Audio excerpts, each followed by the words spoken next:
தலைவர்கள் முக்கியமாக யார் இந்த உண்மையெல்லாம் மறுக்கிறாங்க, டினை பண்ணுறாங்க அப்படின்னு பார்த்தா தலைவர்கள் தான் மறுக்கிறாங்க.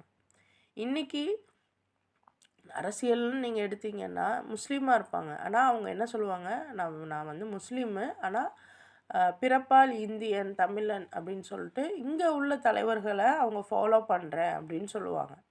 இதில் என்ன கொடுமைன்னா, அவங்களுக்கு முஸ்லீம்னு சொல்லிப்பாங்க. ஏன்னா முஸ்லீம் ஃபேமிலியில் இருக்காங்க. ஆனால் அல்லாஹ்வுடைய சட்டங்கள் எதுவுமே அவங்களுக்கு தெரியாது.